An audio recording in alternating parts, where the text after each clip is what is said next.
Hi guys, welcome back to Riders in the Storm. We're usually up spending Thanksgiving with these guys. Just seeing the picture sitting right there in those chairs with them, looking at the oven for Thanksgiving. Can't wait for what's about to come out because Mom and Pop are good cooks. Welcome back to Riders in the Storm. We couldn't make it up there this year, so I guess if you're going to be stuck anywhere, look at that. This is the place to get stuck. We're going to finish talking about some solar that we added to our roof and some other changes that we made around the area around the rig. This is actually drone footage from a few years ago flying over the rig, and this is what it looks like now. They got 4 on the other side and then 2 on this side. We added those 2 new panels. This is the outside of our camp, what it used to look like, and we got that changed too, and we're going to show you that right after this break, so stay tuned.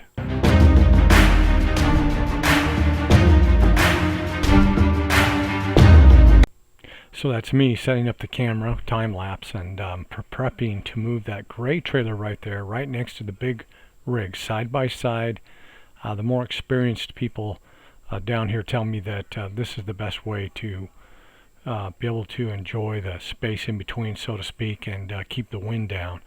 And so I'm prepping the ground. We do this also, something I learned last season. Let me turn up the volume here. At any rate, that's my Traeger sitting on the table there. It's actually cooking salmon dinner right now. And we're going to go around and show you around a little bit. So this is a look back at the between the two areas, how it's set up now.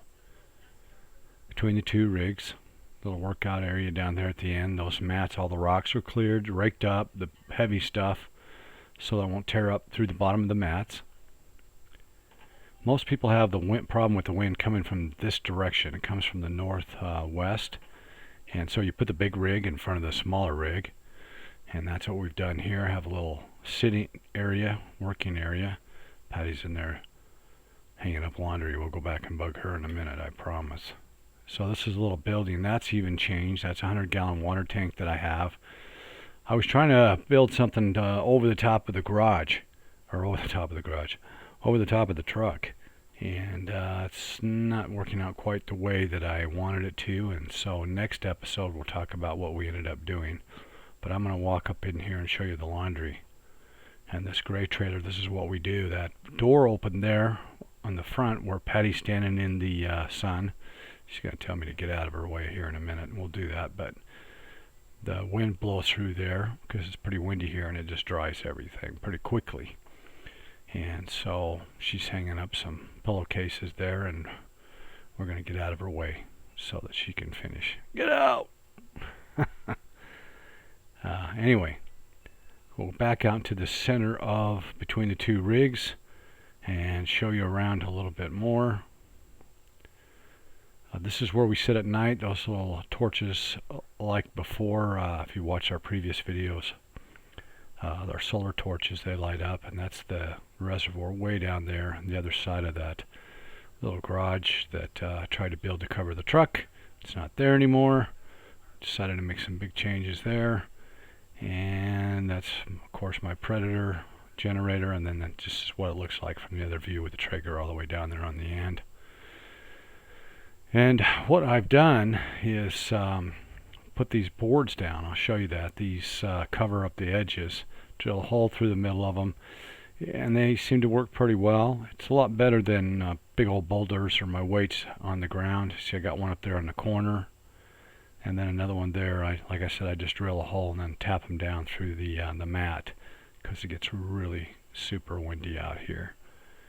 And then I'll come around here on the other side and show you some of the plumbing that I do, some of the ways that I take water out and bring water in. Right through that door there's the 2 house batteries, 12-volt batteries. I use them, hook up those lines out right there. That pump, there's a switch right there. I turn on the pump, water goes into the side right there of fresh water, and then that's my macerator pump. And that hose coming off the end of that goes into some tanks, which I'll show you here in a sec. That we shut up in the back of the trailer. I don't know how many wheels I've pulled off. That's the actual switch for the Traeger pump right there. but I pulled off a lot of these tanks. Wheels come off going down these hard roads. So I just put them up in the back of the truck like this now, use the macerator pump, fill them full of water, take them down to the dump and dump them. And that's how we do that. And then I store them over there, and that curtain right there, I'll show you a little bit more about why I do that. And I've got a solar panel out there. And this we do to protect the fridge from direct sunlight. Seems to help. Otherwise you just go through propane. I have a dual fridge.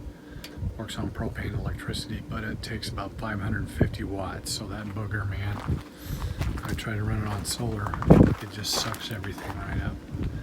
Yeah, we got to make a change on that. That's down the road. Back of the rigs again with air blowing straight through there. It's kind of neat. A couple hours that'll all be dry because the air just blowing through the end. And then again, this little outdoor garage thing I'm putting up to keep the truck out of the sun. And I just wanted to show you these. You see that? We stick those in the ground. Okay, first got out here. I put these in the ground. First really rough wind, just pulled straight out. So we use these. A much better system. It's a little rougher going down. That's rebar. And we just pound it to the ground.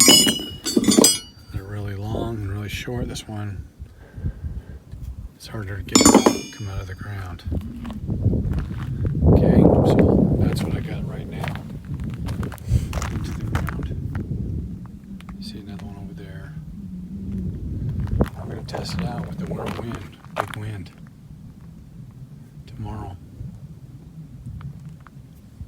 Hi guys, just wanted to jump in here real quick and let you know that I'm about to go over some new storyboards that Patty has created for us, and I'm going to do a recap of all the storyboards and bring you kind of up to date in the next vlog. So watch for that and stay tuned, and I hope you enjoy this little section. And if you haven't liked and subscribed, take a few minutes to do that. Tell your neighbors and your friends, not that neighbor, not that friend, but you know the one. Thanks guys. See you next time on Riders in the Storm.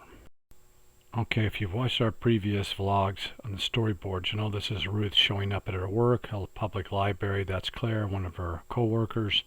She tells him about a very nervous man that's in the building looking for her. She seeks him out. He's wanting to give her this report called The Journey of the Gods. And so Ruth does her own due diligence, starts looking into it, even though she intuitively already knows this from her family. And the next storyboard is the day of the wedding. Lily and Sarah having that granddaughter talk about making sure she's making the right move. And then this is Sarah's mother upset because everything's not up to her standard.